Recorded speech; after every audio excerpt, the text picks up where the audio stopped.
नमस्कार दोस्तों, मैं नीरज कुमार आज फिर से लेकर आया हूं आपके सामने फलम ऑफिशियल, जैसा कि आप देख रहे हैं। और कल के वीडियो में फलम का मीनिंग मैंने बताने के लिए बोला था, लेकिन कल छूट गया था वो वीडियो में, जो मैं आज एक बार थोड़ा सा बता देना चाहता हूं कि क्यों मैंने इस चैनल का नाम फलम रखा। फलम नाम रखने के पीछे यही मकसद है। फलम जो है एक संस्कृत वर्ड है और उसका मतलब है रिजल्ट, एक्चुअली रिजल्ट। और कोई भी हम लोग कार्य करते हैं, चाहे एग्जाम की तैयारी हो या फिर लाइफ में कोई भी वर्क हो, चाहे जॉब सेक्टर में हो, हम लोग को रिजल्ट चाहिए होता है। इसीलिए इस चैनल का नाम रिजल्ट है। और अब हम आते हैं कल के पहले टॉपिक पे, जेपीएससी एई मेंस। जेपीएससी एई मेंस के बारे में आज मैं आपको बताना चाहूँगा। जेपीएससी मेंस एग्ज़ाम का तो टाइम बचा नहीं है, वैसे मैंने कल ही बहुत सारी बात बता चुका हूँ, लेकिन फिर भी मैं आपको ये चीज़ बताना चाह रहा हूँ कि यदि हम लोग शुरुआत कर रहे हैं और काफ़ी लेट से कर रहे हैं, फिर भी मैं चाहूँगा कि जितना जल्दी हो कवर करूँ और जितना ज़्यादा से ज़्यादा मैं कम समय में जानकारी आप लोगों को दे सकूँ। तो जेपीएससी एई मेंस के लिए जो उसका सिलेबस है, आज की वीडियो में मैं चाहूँगा कि उस सिलेबस के बारे में थोड़ा ब्रीफ से बताऊं कि उसमें कौन सा चीज़ इंपॉर्टेंट है, कौन सा चीज़ को ज़्यादा उसमें हम लोगों को पढ़ना चाहिए और कौन सा चीज़ को स्किप करना चाहिए। इस बातों का भी ख्याल रखना होता है, क्योंकि होता क्या है कि सिलेबस तो बहुत सारे पूरा रहता है और कम टाइम में, जैसे कि जो लोग काफ़ी समय से जो तैयारी में लगे हुए हैं उनके लिए तो प्रॉब्लम नहीं है, परंतु वो सारे टॉपिक्स को देख सकते हैं। परंतु होता क्या है कि जो लोग कम टाइम में अब आपका रीडिंग शुरू किए हैं, और हालांकि उन लोगों को भी घबराने की जरूरत नहीं है, फिर भी थोड़ा टफ तो पड़ेगा, लेकिन फिर भी मेहनत करने की आवश्यकता है। लेकिन उस टाइम में ये देखना है कि कौन सा इंपॉर्टेंट चीज़ है जिसको कि हम लोग कवर कर ले और वो चीज़ छूटे ना। छोटे छोटे टॉपिक के चक्कर में या फिर ऐसा जो है लेंथी प्रोसेस है जो कि कभी एग्जाम में आता भी नहीं है या आएगा भी नहीं है ये, और यदि आता भी है तो बहुत ही कम मार्क्स का आएगा। तो उन सारे टॉपिक्सों को हम लोग थोड़ा स्किप करेंगे स्टार्टिंग में, और जो मुख्य मुख्य बिंदु है, खास करके मेनली मेन पॉइंट को हम लोग कवर करेंगे। और इसके बाद यदि टाइम हमारे पास बचता है तो उन सारे टॉपिकों को भी हम लोग आगे चल करके कवर कर लेंगे। तो यही मैं बताने वाला हूँ मेरे दोस्तों। और इसके लिए खास करके जैसे आप देख रहे हैं जेपीएससी एई मेंस 2020 सिलेबस, तो हम लोग जो है इस सिलेबस में आते हैं। और खास करके इस सिलेबस में हम लोग सबसे पहले देखेंगे कि हम लोग क्या है। तो पहला इसका है जो सिलेबस, इसको 2016 में जो झारखंड सरकार का जो आपका गजट निकला था, उसी गजट में इसका प्रकाशित किया गया था। आप जेपीएससी के वेबसाइट पे भी जा सकते हैं, jpsc.gov.in पे आप जा सकते हैं। वैसे नीचे जो है इसका लिंक में आपका डिस्क्रिप्शन दिया हुआ रहेगा, वहाँ पे भी आप जा करके लिंक के द्वारा आप खोल सकते हैं जेपीएससी के साइट का। और वहाँ पे आप जाएंगे तो टॉप में ही जेपीएससी के साइट के ऊपर में ही जो है आपको सिलेबस लिखा हुआ मिलेगा। उसके अंदर जाने से वहाँ पे आपको एडवर्टीजमेंट नंबर 5/2019 एई एग्जामिनेशन का ये आपका रहेगा, उसमें आप जाइएगा तो वहाँ पाइएगा कि सबसे पहले उसमें सिविल इंजीनियरिंग से संबंधित है, जिसका मैं खुद ही मैं एक सिविल इंजीनियर हूँ। और मैं बताना चाहूँगा कि सिविल इंजीनियरिंग से संबंधित जो है दिया गया है, जिसमें कि आपका जितने भी सारे टॉपिक्स है, जितने भी सारे सब्जेक्ट हैं, उन सारी चीज़ों को मैं एक बार आप लोगों को ब्रीफ में बता देना चाह रहा हूँ। मैं एक बार आप लोगों को देखकर बताता हूँ मेनली कि क्या क्या हमारा है सिलेबस। हाँ तो दोस्तों, जैसा कि मैंने अपने फ़ोन में सिलेबस को खोल लिया है वेबसाइट से डाउनलोड करके, उसमें जैसे आपको दिया हुआ है पहले ऊपर में हिंदी में जो है सिलेबस में आपका जिक्र किया हुआ है। तो हम लोग जो है जनरली यदि जो हिंदी मीडियम के छात्र होंगे वो हिंदी मीडियम में भी सिलेबस को देख सकते हैं। और जो इंग्लिश मीडियम, चूँकि मैक्सिममली जो है इंजीनियरिंग के क्षेत्र में इंडिया में खास करके इंग्लिश मीडियम चलता है, और खास करके झारखंड बिहार में तो इंग्लिश मीडियम ही आपका प्रेफर किया जाता है इंजीनियरिंग के लिए। और वैसे यूपी में हिंदी मीडियम का ज़्यादा ये होता है। जैसे बहुत सारे हमारे दोस्त भी यूपी में हैं जो वहाँ से पढ़े हुए हैं या फिर वहाँ पे तैयारी भी कर रहे हैं, तो वो लोग जो है आपका हिंदी मीडियम ही ज़्यादा वो लोग मतलब बताते हैं कि हिंदी मीडियम वहाँ पे प्रेफर होता है। तो हिंदी मीडियम वाले जो छात्र होंगे या स्टूडेंट होंगे वो हिंदी मीडियम का भी सिलेबस देख सकते हैं, समझ सकते हैं। वैसे मैं हिंदी मीडियम पे अभी ना जाते हुए आपका जनरली इंग्लिश मीडियम पे ही फोकस करूँगा। और आपको मैं बताना चाहूँगा, आप जब नीचे चले जाएंगे तो सिलेबस के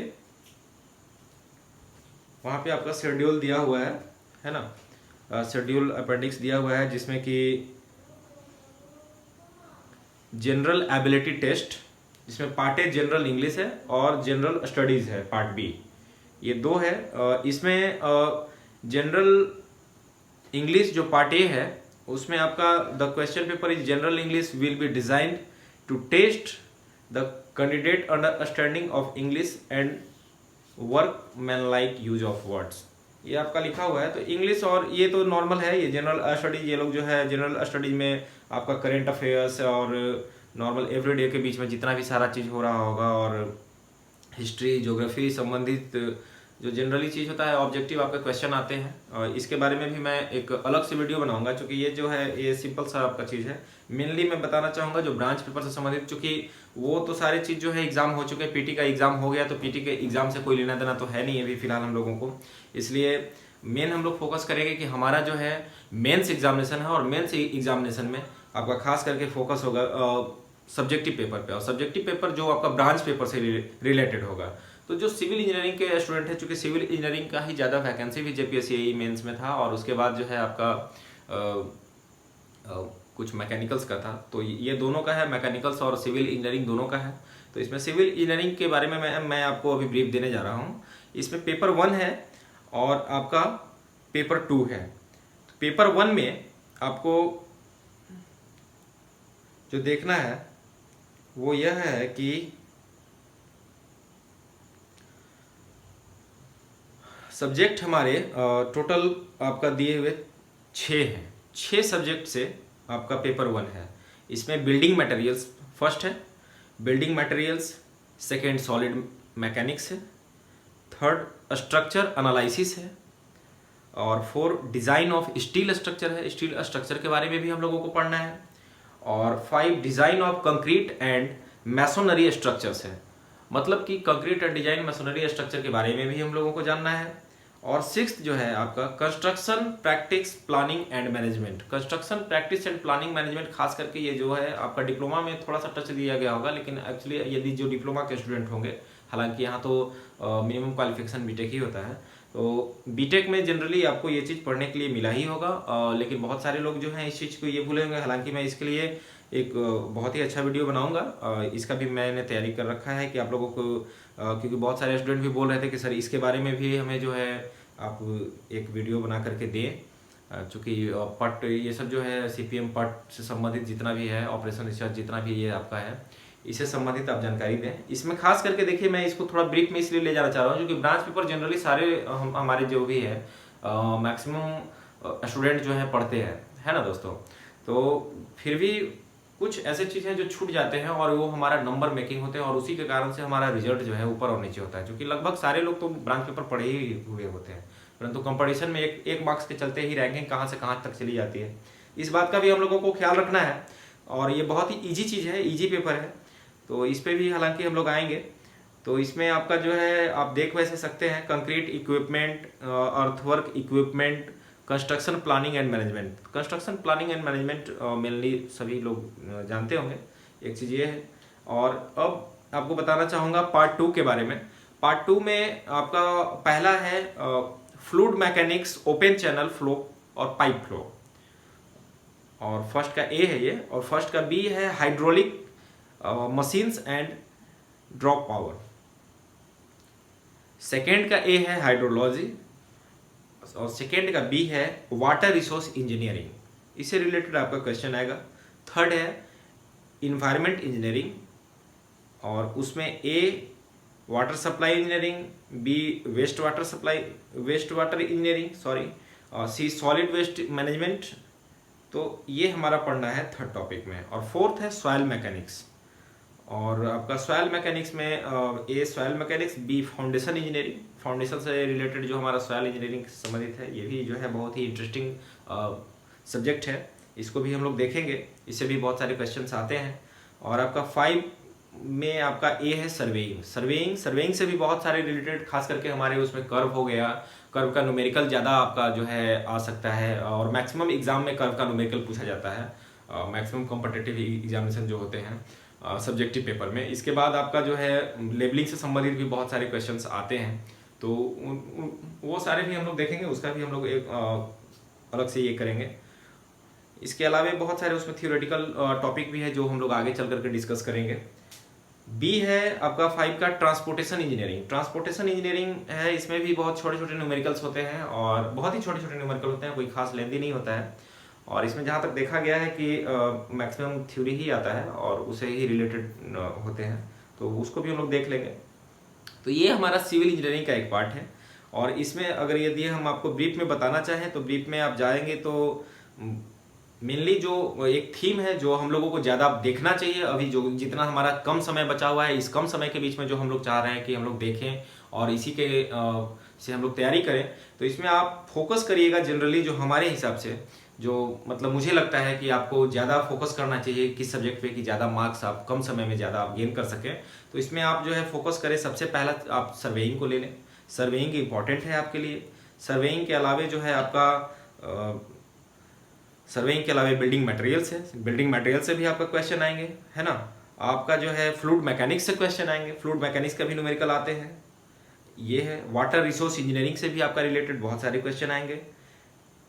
और इसके बाद आपका design of concrete and masonry structure, इसको देखना है, और डिजाइन ऑफ स्टील स्ट्रक्चर।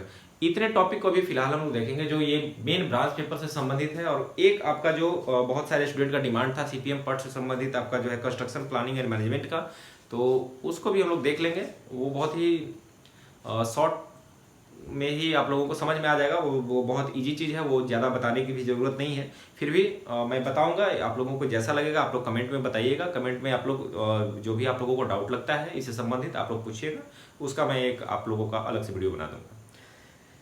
इसके अलावा मैं आता हूँ अब आपका मैकेनिकल इंजीनियरिंग के सिलेबस पे। मैकेनिकल इंजीनियरिंग जो जेपीएससी एई में ही है, और सिविल इंजीनियरिंग के जस्ट नीचे में आप जाइएगा, उसी पेज में आपको मिल जाएगा।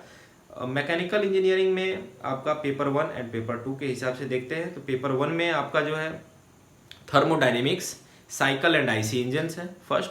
Second heat transfer and refrigeration and air conditioning. Third है फ्लूइड मैकेनिक्स। फोर्थ है fluid machinery and steam generator. इसके बाद आप आते हैं पार्ट 2 में। पार्ट 2 में एक्चुअली आपका थ्योरी ऑफ मशीन है, मशीन डिज़ाइन है, फिर स्ट्रेंथ ऑफ मटेरियल्स है। जो कि स्ट्रेंथ ऑफ मटेरियल्स यहाँ पे देखिएगा दोस्तों, स्ट्रेंथ ऑफ मटेरियल्स जो है वो सिविल इंजीनियरिंग के ब्रांच पेपर से मिलता जुलता हुआ ब्रांच पेपर्स है। मैकेनिकल इंजीनियरिंग और सिविल इंजीनियरिंग में दो मतलब कुछ ब्रांच पेपर्स ऐसे हैं, ये सिमिलरिटीज़ है कि कुछ पेपर जो है एक दूसरे के मैच करते हैं, एक दूसरे के पेपर को, जो इसलिए इजी पड़ता है। तो वही पेपर मैं बता पाऊंगा, चूँकि ऐसे मैकेनिकल इंजीनियर का तो मैं हूँ नहीं, तो मैकेनिकल इंजीनियर का ज़्यादा मैं वीडियो नहीं बना पाऊंगा, परंतु मैं सिविल इंजीनियरिंग का ज़्यादा से ज़्यादा वीडियो दूंगा। हो सकता है जो पेपर रिलेटेड है मैकेनिकल इंजीनियरिंग से, वो उन पेपर के बारे में जब मैं बताऊंगा तो वो वहाँ मैकेनिकल इंजीनियरिंग वालों को, स्टूडेंट्स को कुछ हेल्प हो जाएगा। इसके अलावा आपका है इंजीनियरिंग मटेरियल्स, प्रोडक्शन इंजीनियरिंग है। प्रोडक्शन इंजीनियरिंग में आपका मेन जो टॉपिक है metal forming, metal casting, fabrication process, metal cutting, ये है। और इसके अलावा आपका है इंडस्ट्रियल इंजीनियरिंग। और इंडस्ट्रियल इंजीनियरिंग में आपका 3 चीज़ें हैं, जैसे कंट्रोल ऑपरेशन, इसके बाद ऑपरेशन रिसर्च और वैल्यू इंजीनियरिंग। इसके अलावा 11 पॉइंट है इसका मैकेनिकल का, एलिमेंट ऑफ कंप्यूटेशन। इतना सारा ये मैकेनिकल का है। मैकेनिकल के बारे में मैं ज़्यादा बता नहीं पाऊंगा, लेकिन मैं सिविल इंजीनियरिंग के बारे में ही बताता हूँ। अब इसमें सिविल इंजीनियरिंग में दोस्तों आपको देखना क्या है कि बिल्डिंग मटेरियल्स, तो बिल्डिंग मटेरियल जो आपका फर्स्ट टॉपिक है, फर्स्ट सब्जेक्ट है, इसमें आप जो है different type of species of structural timber, यानी टिम्बर के बारे में पढ़ना है। फिर dynasty of moisture relationship, strength of different direction etcetera, बहुत सारा ऐसा चीज़ है। तो उतना हम लोग ध्यान न देते हुए मेनली इसमें टिम्बर्स का कुछ टॉपिक देख लेंगे। मेन ब्रिक्स आप देखेंगे, सीमेंट देखेंगे। सीमेंट से ज़्यादा क्वेश्चन आपका बिल्डिंग मटेरियल्स में, मैक्सिमम कॉम्पिटिटिव एग्जामिनेशन में सीमेंट से ज़्यादा क्वेश्चन आपका आता है। तो सीमेंट मेनली हम लोग फोकस करेंगे, सीमेंट के बारे में देखेंगे, उसमें कैसे क्या है नहीं है आपको आगे बताएंगे। इसके अलावा जो है आप सॉलिड मैकेनिक्स में elastic constant stress, plane stress, Mohr circle, ये आपका वहाँ जो मैकेनिकल वाले पार्ट में अभी हम लोग देख रहे थे स्ट्रेंथ ऑफ मटेरियल सेम है।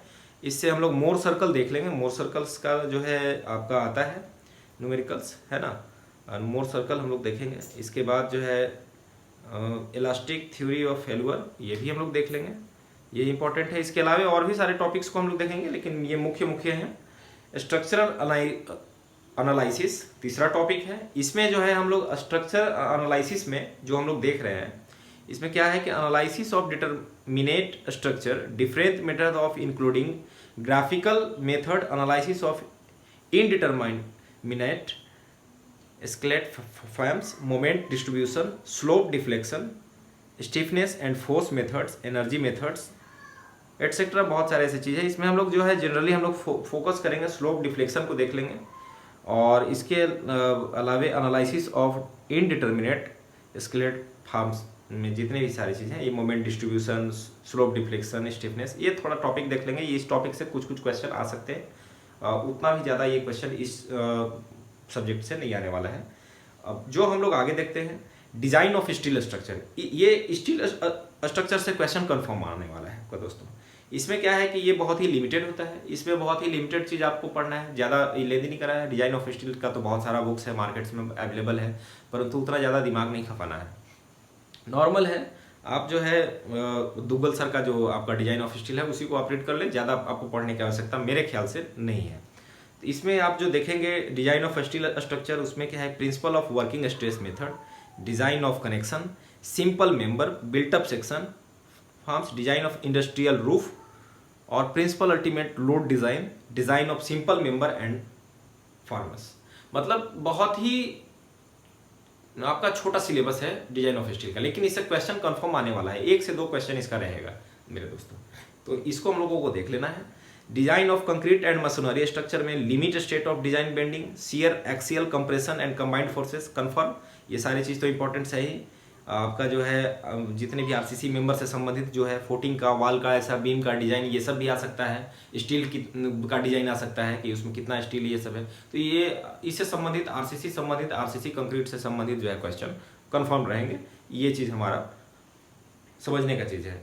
इसमें आपका एक और है construction practice planning and management, जिसमें कि आपका कंक्रीट इक्विपमेंट में आपका वेट बैचर है, मिक्सर है, वाइब्रेटर है, बैचिंग प्लांट है, कंक्रीट पंप है, क्रेन्स है, लिफ्ट इक्विपमेंट है, होस्ट है, और भी बहुत सारी चीज़ें हैं। जैसे अर्थ इक्विपमेंट है तो उसमें पावर सॉल्व है, हो है, डोजर है, डंपर है, ट्रेलर्स है, एटसेट्रा, बहुत सारी चीज़ें हैं। इन सारी चीज़ों की भी मैं जानकारी दूंगा कि ये क्या है क्या नहीं है। हालांकि इसके बारे में उतना ज़्यादा डिटेल में क्वेश्चन नहीं आने वाले हैं, थोड़ा बहुत आ सकते हैं।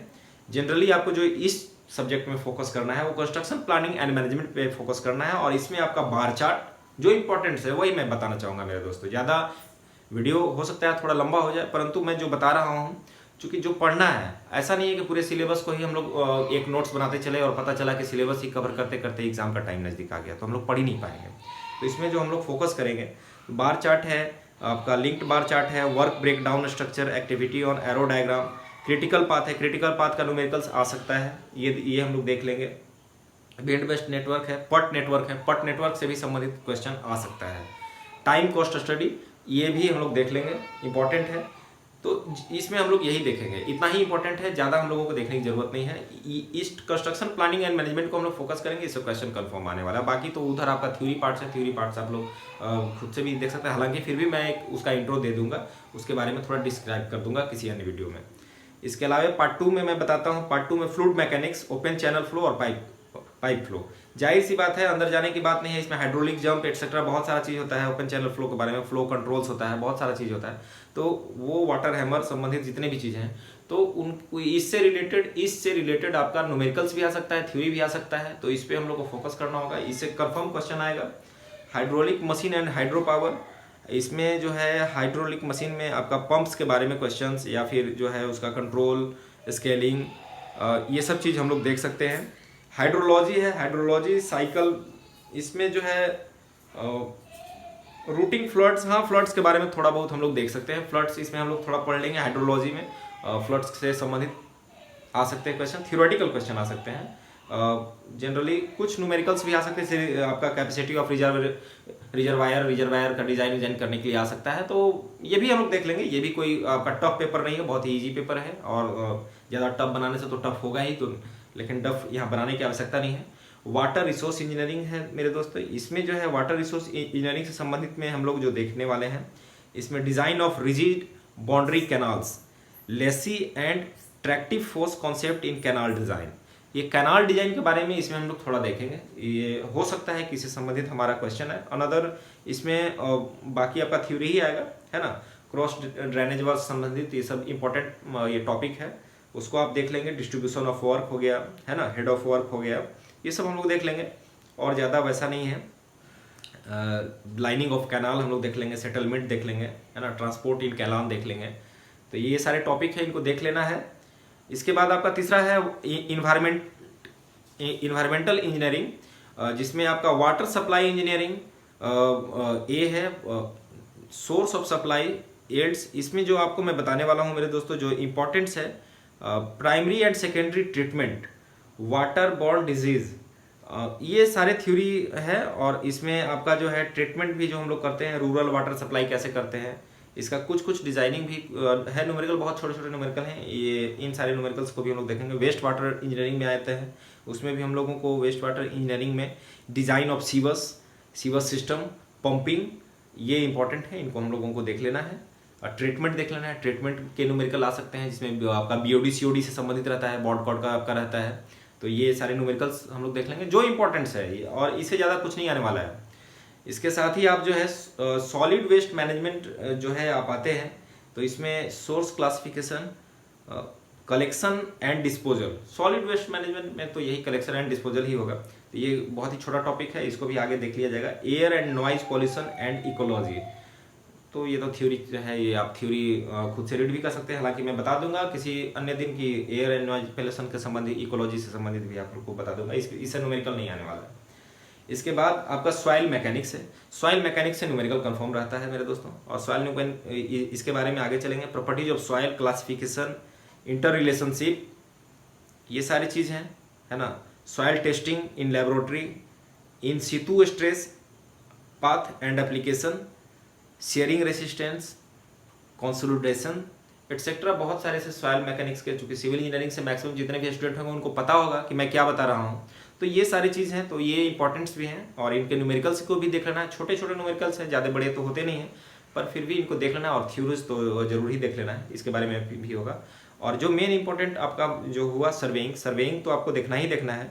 सर्वेइंग से आपको मैंने पहले भी बताया है कि इसमें आपका कर्व से संबंधित क्वेश्चन ज़्यादातर आते हैं, और लेबलिंग से संबंधित आते हैं, कंटूर से भी आते हैं, कंटूर के भी क्वेश्चन होते हैं। तो इसमें मैं आपको बता रहा हूँ आपका सिलेबस देख करके, इसमें डायरेक्ट एंड इनडायरेक्ट मेथड को दिया हुआ है, ऑप्टिकल एंड इलेक्ट्रॉनिक डिवाइसेस का, तो ये इंपॉर्टेंट है।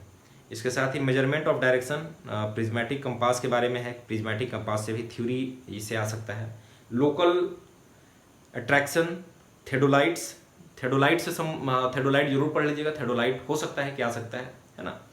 ये भी थेडोलाइट पढ़ लेना है, न्यूमेरिकल्स नहीं है, ये जो है आपका थ्योरी ही है। इसको देख लेना है, इसका डिजाइन देख लेना है, थोड़ा फिगर को देख लेना है अच्छी तरीके से। इसके साथ ही जो है आपका digital elevation modelling concept, establishment of control by triangulation and traversing. हाँ, ट्रायंगुलेशन एंड ट्रैवर्सिंग को आप इस टॉपिक को देख लेंगे। Measurement and adjustment of observation, coordinate field astronomy नहीं है, उतना कोई खास नहीं है। Concept of global positioning system, हाँ, ग्लोबल पोजिशनिंग सिस्टम के बारे में आप जो है हल्का सा रीड कर लीजिएगा। ग्लोबल पोजिशनिंग होता क्या है एक्चुअली, जीपीएस सिस्टम। चूंकि देखिए जितना भी अभी के समय में, मैं जॉब लाइफ में भी देख रहा हूँ कि जो भी चीज़ है अब सारी चीज़ें ऑनलाइन हो गए हैं। डेटा आपका गूगल अर्थ के द्वारा भी जो आप वर्क करते हैं, आप जैसे कि आप किसी साइट पे वर्क करते हो, आप एक सिविल इंजीनियर बन जाते हो, आप गए किसी साइट पे, आप फील्ड में जा रहे हो, तो वहाँ का उस फील्ड में एग्जैक्ट जिस जगह पे आप काम करा रहे हो वो एग्जैक्ट लोकेशन क्या है, तो उसके बारे में तो भाई अभी जीपीएस के माध्यम से आप वहाँ का लैटिट्यूड लॉन्गिट्यूड जो भी है आप वहाँ का ले लेते हो, और वो आप लोकेशन बताते हो कि हाँ ये एग्जैक्ट वर्क है। नहीं तो फॉल्स वर्क भी बहुत सारे होते रहते हैं, तो उसके लिए हमारा जो है नेविगेशन सिस्टम काम कर रहा है। इसके बारे में आप देख लेंगे हल्का सा, ये ज़्यादा जरूरी नहीं है, लेकिन फिर भी एक हल्का टच देख लेंगे, इससे कुछ क्वेश्चन आ सकते हैं। जीपीएस संबंधित map preparation by plane tabling, हाँ, map preparation by plane tabling जो है ये इसमें देख लीजिएगा। इसमें आपका जो है 2 पॉइंट प्रॉब्लम और 3 पॉइंट प्रॉब्लम, ये जो है थ्योरी है, तो ये थोड़ा इंपॉर्टेंट रहता है, इसको देख लीजिएगा। रिमोट सेंसिंग कॉन्सेप्ट, हाँ, रिमोट सेंसिंग का तो है ही जमाना, मैंने पहले ही कहा कि नेविगेशन सिस्टम थोड़ा सा ये है, तो आप रिमोट सेंसिंग हल्का सा देख लीजिएगा, ज़्यादा नहीं। बाकी आपका आते हैं ट्रांसपोर्टेशन इंजीनियरिंग में। ट्रांसपोर्टेशन इंजीनियरिंग में planning of highway system, alignment and geographic design, horizontal and vertical curves, हाँ हॉरिजेंटल एंड वर्टिकल कर्व ये देख लीजिएगा। Material and construction method for different surface maintenance, principle of pavement design, principle of pavement design ये जरूर देख लीजिएगा। Drainage देख लीजिएगा इसमें, है ना।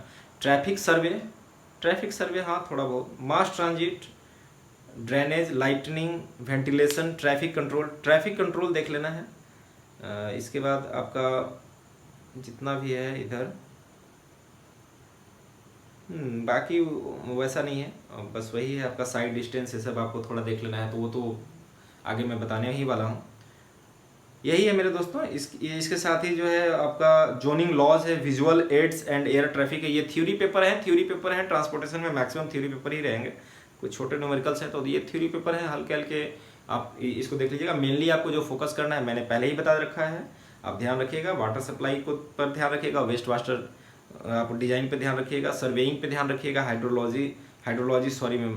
Hydraulic machine and hydro power पे ध्यान रखिएगा, फ्लूइड मैकेनिक्स पे ध्यान रखिएगा, है ना मेरे दोस्तों। यही है, तो इतना सारा ये हमारा सिविल इंजीनियरिंग का है। और आज की वीडियो में बस इतना ही मैं बताना चाहूँगा, क्योंकि आज मैं चाह रहा था कि ज़्यादा लंबा वीडियो भी ना बनाऊँ, और साथ ही जो है आपका ज़्यादा लंबा वीडियो नहीं बनाते हुए मेरा यही उद्देश्य था कि साथ ही साथ आप लोगों को कुछ टॉपिक्स भी आज मैं बता दूं, पर आज समय ज़्यादा हो गया और इसलिए मैं आज ज़्यादा चीज़ें नहीं बता करके सिर्फ सिलेबस के बारे में ही आप लोगों को ब्रीफ दे पाया। तो good luck and next day आप जो है हमारा वीडियो देखिएगा। आज के लिए इतना ही, धन्यवाद। आप कमेंट में जा करके यदि आपको कोई भी डाउट हो, कोई भी ये चीज़ हो, तो आप जो है अपना कमेंट में मुझे नीचे कमेंट करें। और इस वीडियो को यदि आपको अच्छा लगा हो तो प्लीज़ लाइक करें, शेयर करें एंड मेरे चैनल को सब्सक्राइब करें। सब्सक्राइब करने के साथ ही नीचे जो बेल आइकन है उसकी आप बेल आइकन दबाकर उसके घंटी को बजाएं। धन्यवाद।